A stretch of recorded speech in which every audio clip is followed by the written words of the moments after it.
Jornal. Câmara dos Deputados.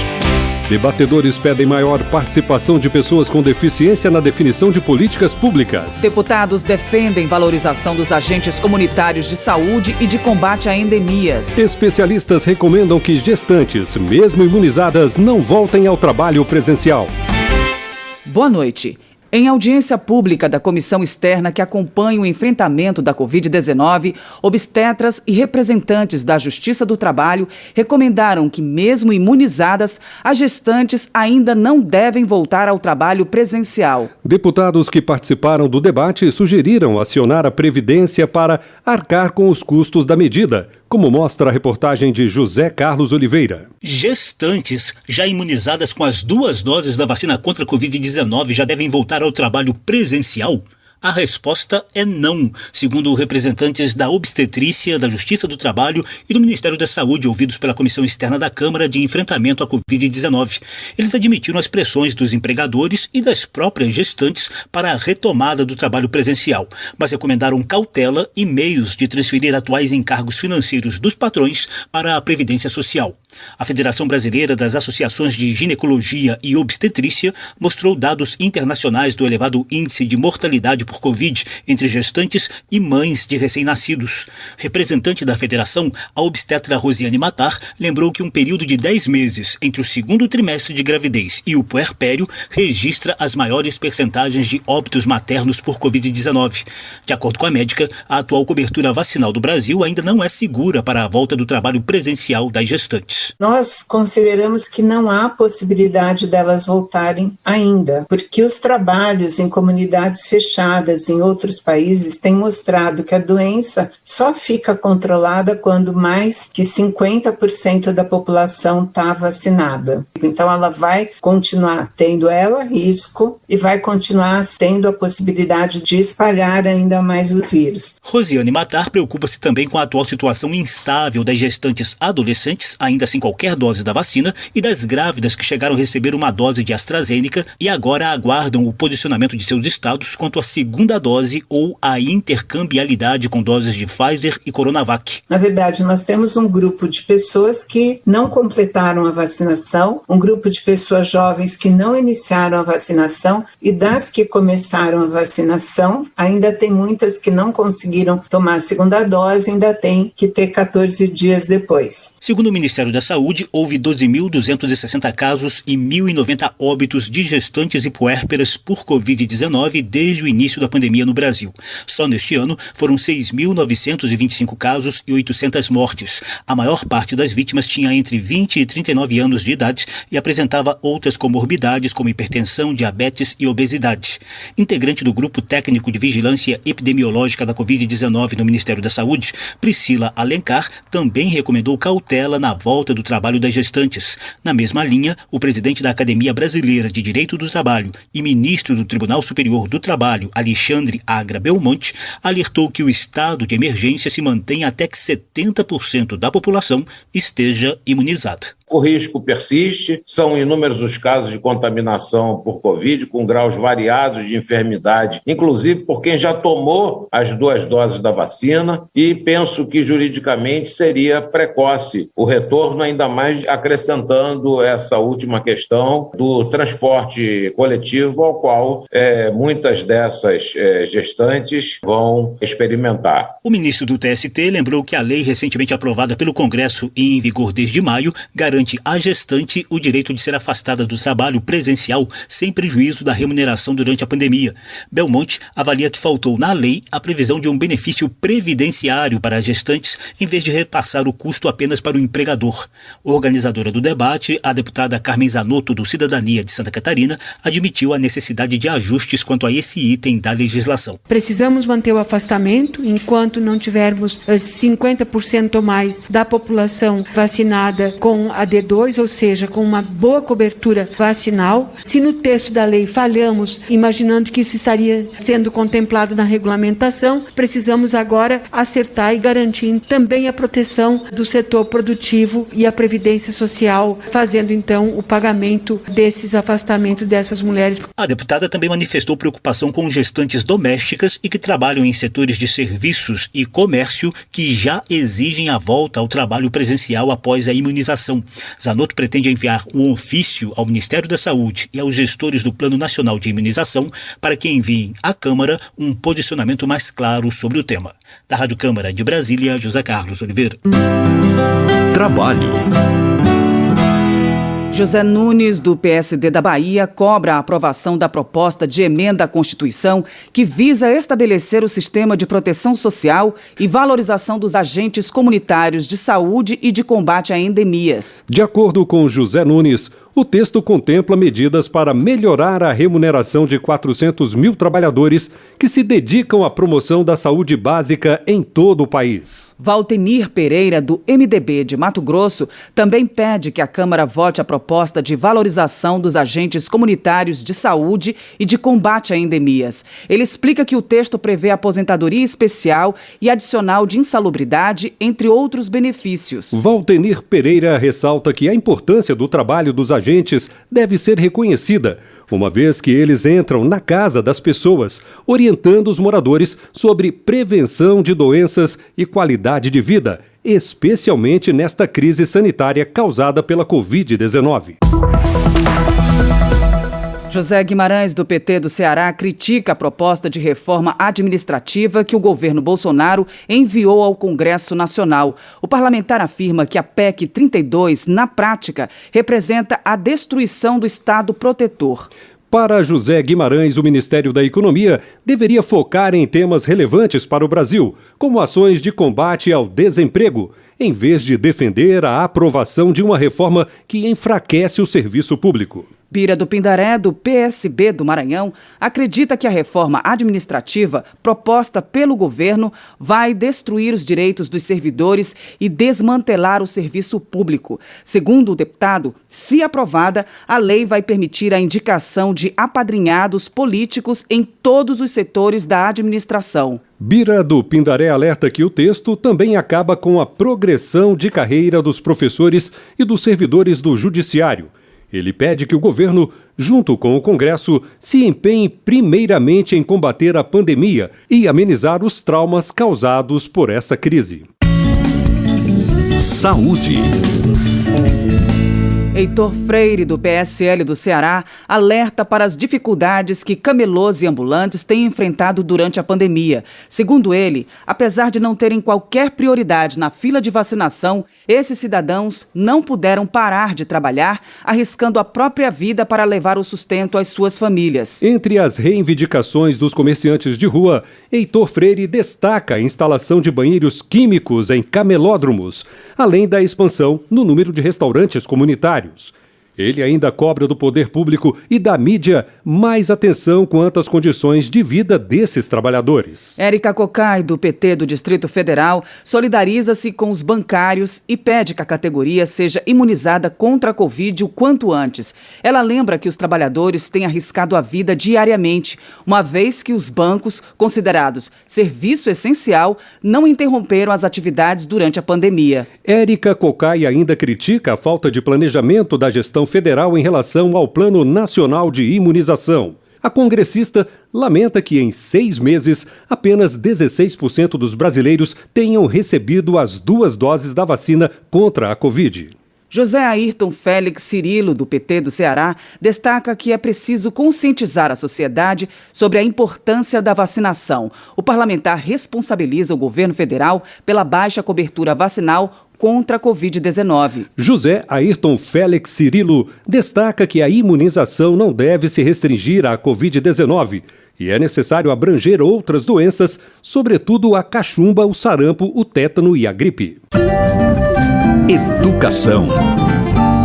José Ricardo, do PT, critica os cortes na educação feitos pelo governo federal.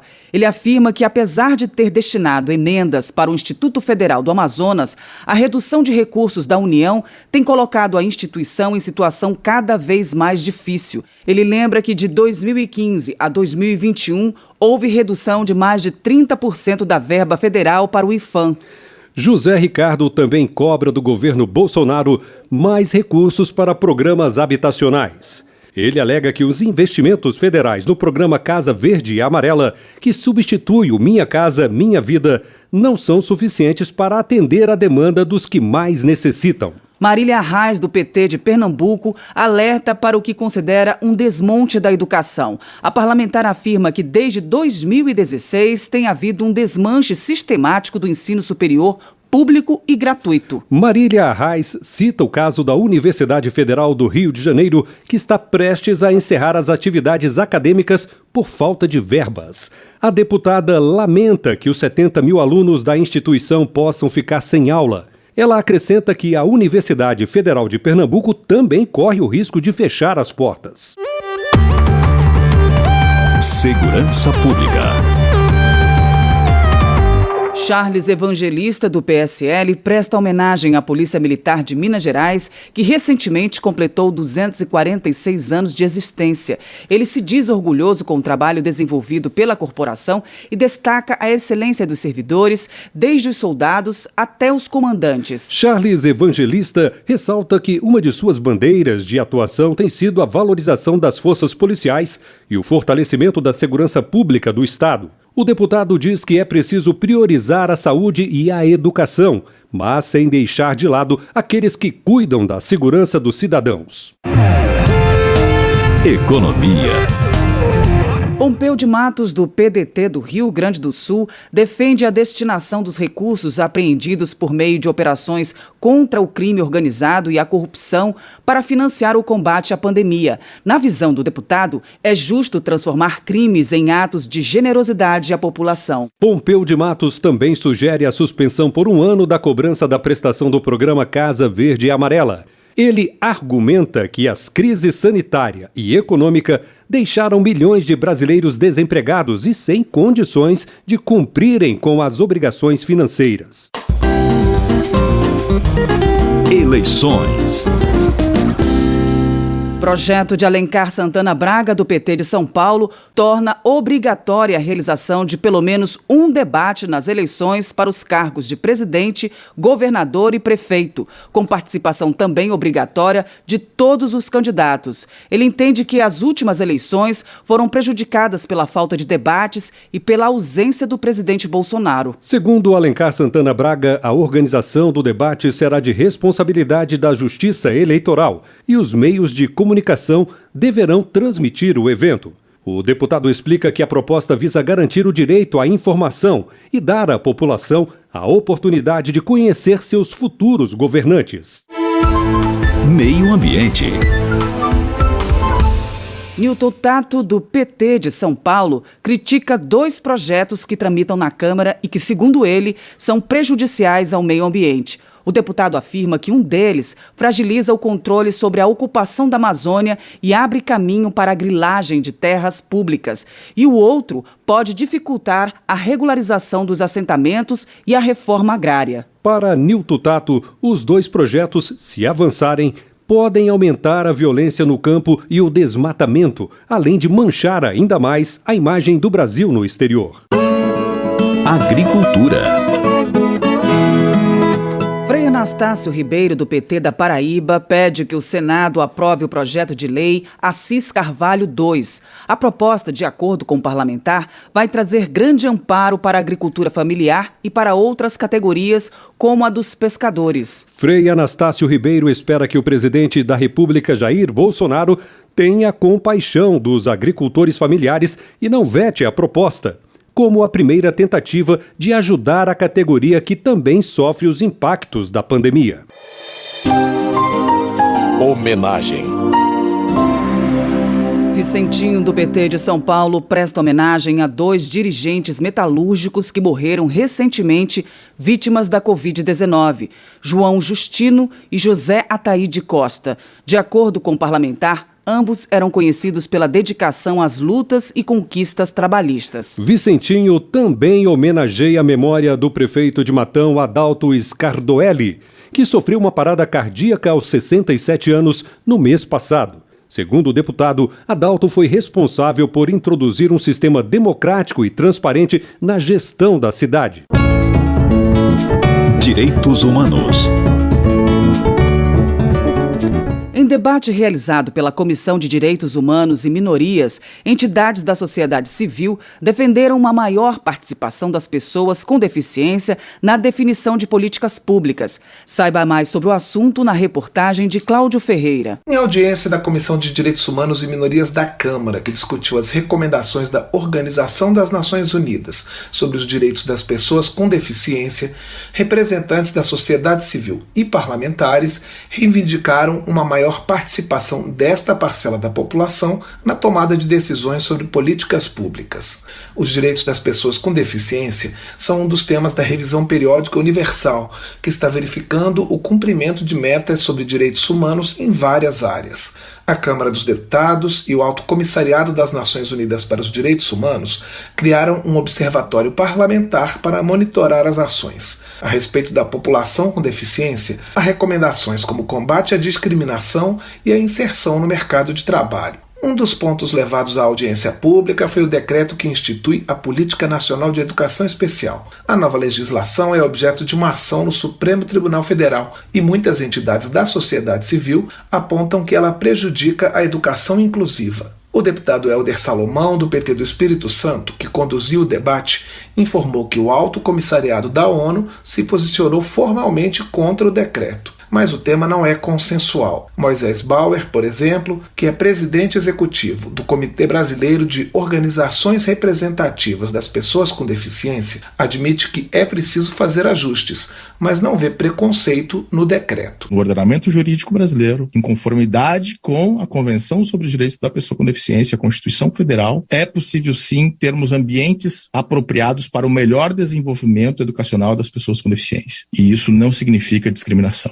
Rafael Santos, da Procuradoria Federal dos Direitos do Cidadão, listou problemas para garantir educação à população com deficiência, como barreiras para a contratação de professores especializados e a dificuldade de adaptar currículos e avaliações para quem tem deficiência intelectual. Em relação ao mercado de trabalho, ele aponta que mesmo depois de 30 anos da lei de cotas, ainda há adaptações a serem feitas para, por exemplo, focar na inclusão. O que a gente vê nesse mercado de trabalho é ainda a prevalência do conceito de integração. A pessoa de deficiência, quando ela é aceita, digamos assim, a ingressar no mercado de trabalho, seja através de concurso público ou da seleção das empresas, ela tem que se integrar ao ambiente de trabalho, sob pena de ser demitida. Os participantes do debate também reclamaram da falta de prioridade às pessoas com deficiência na vacinação contra o coronavírus e a ausência de campanhas específicas para este público. A médica Isabel Maior, da Universidade Federal do Rio de Janeiro, afirmou que a falha ainda pode ser corrigida. Nesse momento, cabe ao país, aos estados e municípios, fazerem campanha de chamamento de vacinação contra a Covid-19 de todas as pessoas com deficiência que não tenham, porventura, nenhum tipo de impedimento de natureza de suas saúdes. A secretária nacional dos Direitos da Pessoa com Deficiência, Patrícia Gaspar,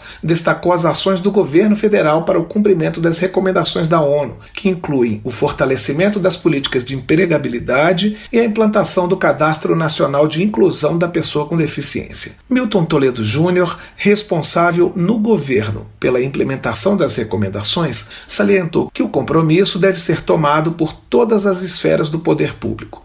O deputado Helder Salomão ressaltou, no entanto, um peso maior para o Poder Executivo Federal. É inegável que recai sobre o Poder Executivo de maneira geral, não só o Ministério da Mulher, da Família e dos Direitos Humanos, uma responsabilidade maior, porque quando a gente olha uma por uma das recomendações, a gente vê que grande parte depende de ações do Executivo, mas também dependem de ações do Legislativo, do Judiciário e de todos os órgãos que compõem o Estado brasileiro. Muitos Muitos debatedores sugeriram ajustes na lei que criou um auxílio inclusão para deficientes que ingressam no mercado de trabalho. Também houve críticas aos problemas que atingem o CONAD, Conselho Nacional dos Direitos das Pessoas com Deficiência, que impediriam o controle social das políticas públicas para esta parcela da população. Da Rádio Câmara de Brasília, Cláudio Ferreira. Termina aqui o Jornal Câmara dos Deputados, com trabalhos técnicos de Delci Santos e a apresentação de Val Monteiro e Joubert Carvalho.